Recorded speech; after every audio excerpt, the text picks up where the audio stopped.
Hola,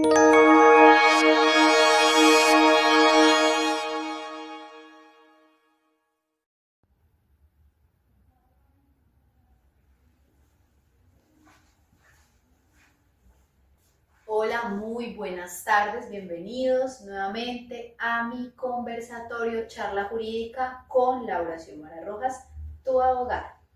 Hoy, pues desde mi firma Global Legal Abogados Consultores Especializados SAS, varios de ustedes con el live pasado, que habíamos hecho el live pasado, me habían dicho, por favor Laura, queremos que nos hables sobre el contrato de trabajo a término fijo. Y pues sus deseos o sus oraciones han sido escuchadas, entonces pues vamos a conversar el día de hoy de una manera un poco corta, pero pues muy amena, mientras nos tomamos aquí este cafecito, sobre la modalidad del contrato de trabajo a término fijo. Yo realmente tuve la fortuna de ser alumna de un magistrado, ex magistrado, además de la Corte Suprema de Justicia, Sala Laboral, cuando pues estuve en mi especialización en Derecho Laboral y Seguridad Social. Si él está viendo el video, pues un saludo, doctor Carlos Guarín, recuerdo. Aprendimos mucho sobre, en general, el contrato de trabajo. El contrato de trabajo es un tema muy amplio que tratamos de desarrollarlo lo mejor posible en esas sesiones, me acuerdo, en la universidad, pero pues hoy vamos a especificar o vamos a hablar únicamente y de manera muy breve del contrato de trabajo a término fijo. Aquí tenemos un apoyo visual, un apoyo a través de esta tecnología de mi computador, porque pues vamos a abordar muy brevemente sobre lo que se revisó sobre el contrato de trabajo a término fijo, lo que habíamos abordado en otras charlas anteriores. El contrato de trabajo a término fijo es una modalidad de contrato en la cual pues se pretende la prestación del servicio personal, con subordinación, con remuneración, pero por un tiempo determinado y estipulado. Este tiempo o este contrato, mejor, está obviamente supeditado a unos límites normativos. Ese contrato de trabajo a término fijo debe contar por escrito. Y ya pues digamos que con el tema de la reforma laboral y ya como lo define el artículo 47 del Código Sustantivo del Contrato, pues esta modalidad, es decir, el contrato de trabajo a término fijo, solamente se puede celebrar por un término no mayor a 4 años, únicamente. Si posterior a ello se continúa con esa vinculación, pues ya pasará a indefinido, pero pues ese es otro tema de otra charla. ¿Por qué? Porque pues en este caso, digamos que este conversatorio que se va a hacer y me pueden ahí en el live, aquí en Instagram, hacer cualquier pregunta que me quieran hacer, con mucho gusto se las voy a responder muy precisa. ¿Por qué? Porque este es una claridad o un contrato muy importante, tanto para los trabajadores como para las empresas, para los contratantes en general, porque es una forma de vinculación que, dependiendo de los casos como el que vamos a estudiar ahorita, en este momento, pues se pueden presentar muchas situaciones o vicisitudes o irregularidades, o se pueden presentar varios escenarios que realmente no sabemos cómo manejarlos en este mundo laboral, que es un mundo que día a día es cambiante y que a todos realmente nos acoge, nos absorbe. Entonces, realmente, ¿cuál va a ser el ejercicio o la dinámica de este conversatorio? Yo realmente lo que quiero es que podamos abordar el tema del contrato de trabajo a término fijo desde el punto de vista de un problema jurídico, o sea, de una situación que se va a plantear y que se pretende resolver. Este contrato, o mejor, la sentencia a la que yo voy a hacer alusión, es del Tribunal de Medellín, Sala Laboral. Y pues los hechos, digamos que básicamente son los siguientes. Se trata de una señora que es la demandante. Ella inició un proceso ordinario laboral para que se solicitara la declaratoria de una existencia de un contrato de trabajo a término fijo desde el 19 de octubre del 2015 hasta el 1 de noviembre del 2017 con una universidad de acá de Colombia. Entonces ella, además de solicitar que se declare el contrato de trabajo a término fijo durante esos extremos temporales, también solicita que haya lugar a la indemnización por despido unilateral y sin justa causa y pues al pago también de la indemnización moratoria del artículo 64 del Código Sustantivo del Trabajo, esto es, cuando no se paga la liquidación a la finalización de ese vínculo laboral. Bueno, ¿qué pasó en este caso puntual o cuál es la situación? ¿Por qué está solicitando la demandante estas pretensiones y estas condenas?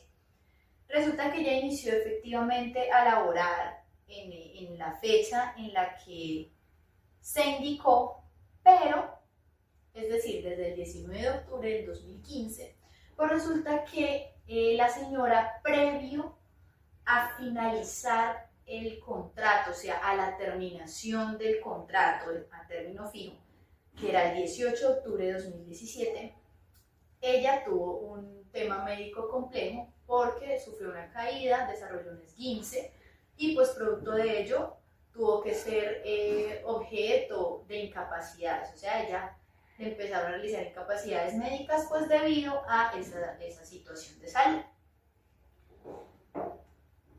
¿Qué ocurre en este caso?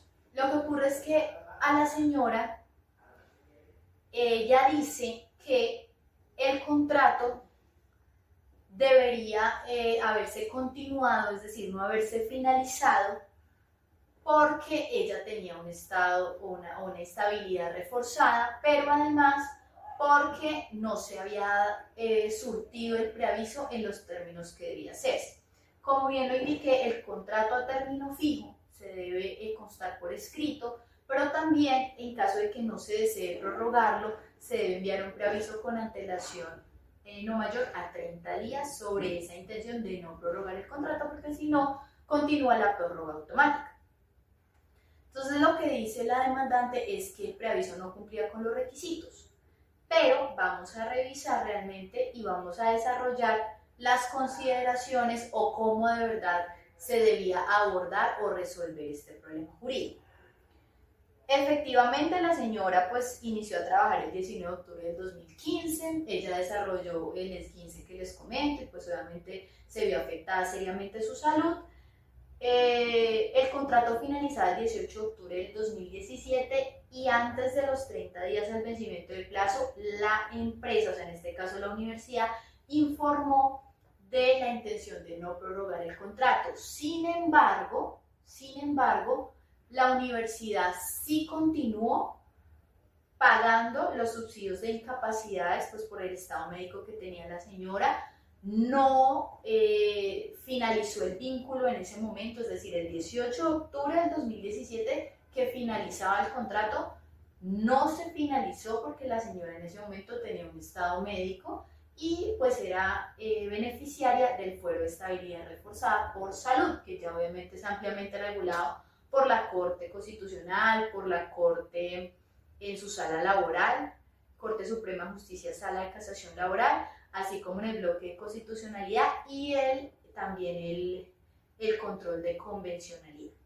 Entonces, en esos términos, la universidad se defiende aduciendo que el preaviso cumple con los requisitos propios de un preaviso dentro de un contrato de trabajo a término fijo. Se respetó el estado de estabilidad reforzada a la señora porque a ella efectivamente le dieron de alta, la señora ya no tenía que continuar incapacitada, se hicieron los pagos de los subsidios de incapacidad durante el periodo que se requería y a la señora se le realizó la liquidación de prestaciones sociales. ¿Qué pasa con la liquidación? Como bien ustedes saben, la indemnización moratoria del artículo 65 del Código Sustantivo de Trabajo tiene mucho que ver con el no pago de la liquidación o de las prestaciones sociales a que haya lugar a la finalización del vínculo laboral. sea, la universidad se defendió diciendo que ellos sí cumplieron con el pago de la liquidación a la finalización del contrato. Lo que pasa es que la hicieron el día 15 de noviembre. ¿Por qué el 15 de noviembre? Porque usualmente en la universidad los pagos se hacían quincenales y así se trabajaba en la nómina. Entonces, en razón a que realmente la finalización del contrato se dio fue el 1 de noviembre del 2017, porque fue cuando ya la señora superó las incapacidades, cesó como tal ese estado de estabilidad reforzada porque el de ella fue temporal, entonces ya no había razón para continuar con la vinculación de naturaleza laboral con la señora.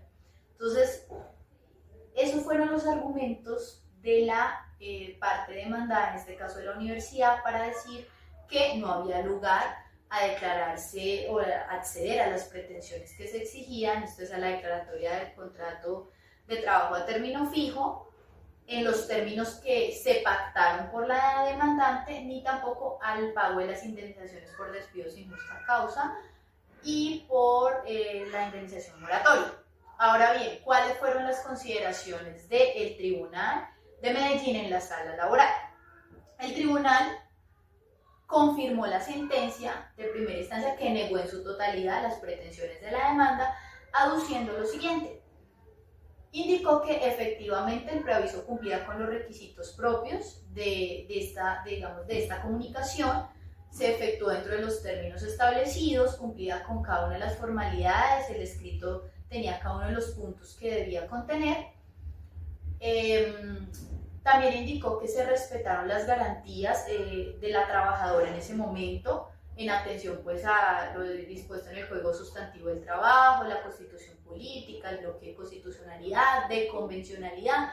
Entonces, que no había lugar a una transgresión como tal de los derechos de la trabajadora, o que al despido se hubiera obedecido a un acto discriminatorio o a un estado o al estado propio médico de la trabajadora, sino por el contrario, se respetaron ese tiempo de estabilidad reforzada temporal, valga la redundancia, se realizaron los pagos por prestaciones, por incapacidades y se efectuó la liquidación dentro de un término, digamos que un término justo o un término razonable, que eran 15 días, atendiendo obviamente a las actividades administrativas, operativas y al funcionamiento propio de la universidad. Entonces, en ese sentido, negó en su totalidad las pretensiones de la demanda y pues condenó en constata la parte demandante. Esa sentencia reciente pues es del 2023. Ahora, tampoco, como bien se indica también, cuando hay lugar al pago de la indemnización moratoria es porque se acredita una mala fe, una omisión, una actitud de pronto fraudulenta de querer evadir u omisiva los pagos que se deben hacer a los trabajadores, y en este caso pues efectivamente se acreditó que eran trámites administrativos y que los 15 días eran un término razonable y justo y equitativo para realizar estos pagos. Entonces, digamos que en esos términos, ¿cuáles son como las conclusiones que se pretenden establecer? Que aunque si bien es cierto el contrato de trabajo a término fijo tiene unas características puntuales, cada caso depende de su situación particular. ¿Por qué? Porque no siempre cuando una persona está en un estado de estabilidad reforzada, como pasó en este caso, hay lugar a mantenerse vigente ese vínculo contractual laboral, por supuesto, sino por el contrario, siempre deben revisarse de manera puntual cada caso o cada evento y asimismo tomar las decisiones correspondientes. En esta sentencia puntual, a mi juicio me parece que las razones y las consideraciones que se abordaron tanto en primera como en segunda instancia fueron acordes con la situación fáctica, probatoria, o sea, con la forma en la que realmente se desarrolló el proceso y las pruebas que se aportaron. Entonces, sí estoy de acuerdo con la decisión. Sin embargo, pues cada caso es diferente, siempre debe tenerse muy en cuenta realmente las garantías también de los trabajadores, las posturas y posiciones, comportamientos y adopción de medidas que también desarrollen los empleadores, las empresas que realmente contratan a su personal, y también la temporalidad propia de esta clase de contrato, porque el contrato de trabajo a término fijo tiene eso, un plazo pactado, determinado, y pues que se acuerda también de ser posible, como pasó en este caso. Entonces digamos que estas son como el planteamiento que quería traer el día de hoy a ustedes, explicarles, comentarles. Porfa, síganme en mi canal. Si tienen alguna duda también con mucho gusto las contesto, las pregunto. Ahorita no nos alcanza más el espacio para preguntas porque ya el live casi va a terminar. Entonces, la verdad, mil gracias. Gracias a todos los seguidores que me están acá escribiendo, reaccionando. Y pues hasta una próxima oportunidad aquí en el conversatorio Charla Jurídica con Laura Rojas. Feliz tarde y disfruten de un cafecito. Chao, chao.